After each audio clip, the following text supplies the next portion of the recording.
বনাইছা? এয়া মই পোৱা পিঠা বনাইছোঁ। কেনেকৈ বনাইছা অলপমান কৈ দিলে ভাল আছে। মই এইটো উঠাই লওঁ, নহ'লে এইটো দেৰি যাব। এইটো উঠাই উঠি তোমাক মই বুজাই দি আছোঁ হা। চাম কেনেকুৱা হৈছে পোৱা পিঠাকেইটা। এইয়া এনেকুৱা এয়া চোৱা এনেকুৱা।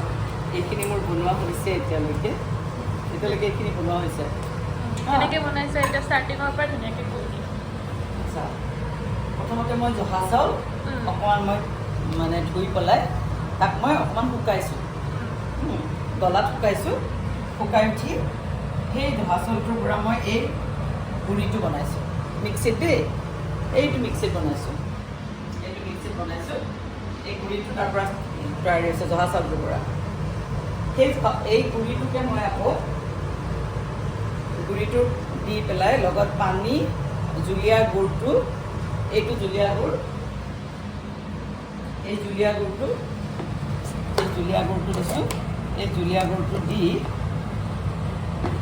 আৰু এই গুড়াটো, জুলীয়া গুড়টো আৰু পানী আৰু অকণমান আটা ইয়াতে মিক্স কৰি দি পেলাই অকণমান আটা দিছোঁ দেই, দি এইটো বেটাৰ বনাইছোঁ মই তাৰ পৰা।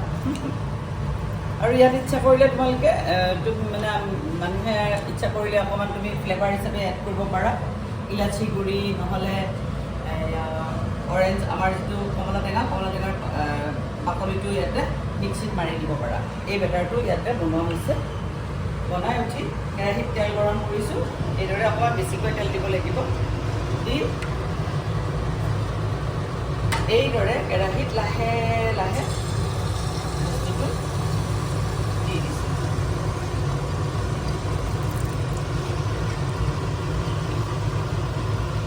আৰু এইটো বনাওঁতে তাৰমানে তোমাৰ এটা কথা কি জানানে, এই বস্তুটো দিওঁতে খুব সাৱধানে দিব লাগে, শুনিছা? আৰু যদি তুমি এইটো অলপ বেয়াকৈ দিয়া তেতিয়া বেয়া হয়, বস্তুটো এইদৰে ফুলি উঠে চোৱা। যদি তোমাৰ দিওঁতে বেয়া হয়, এইদৰে ইমান সুন্দৰকৈ নহয়। আৰু দিওঁতে বেয়া হ'লে তোমাৰ এনেকুৱা টাইপ হৈ যায়, এইটো চেপত আহিব। আৰু যদি দিওঁতে ভাল হয় তেতিয়া এইটো চেপত আহিব। এইদৰে এইটো মোৰ সুন্দৰ এটা পোৱা পিঠা। এই পিঠাটোক পোৱা পিঠা বুলি কয়, বুজিছা? আজি খাবা দেই ভালকৈ। অ'কে, বাই কোৱা, বাই বাই বাই। আকৌ এইবিলাক বস্তু আমি সাধাৰণতে কেতিয়াবা হঠাৎ খাবলৈ মন গ'লে আমাৰ ঘৰতে থকা চাউল, জহা চাউলটো থাকেই, সকলোৰে ঘৰত গুড়টো থাকেই, এনেকৈ বনাই আমি খাব পাৰোঁ।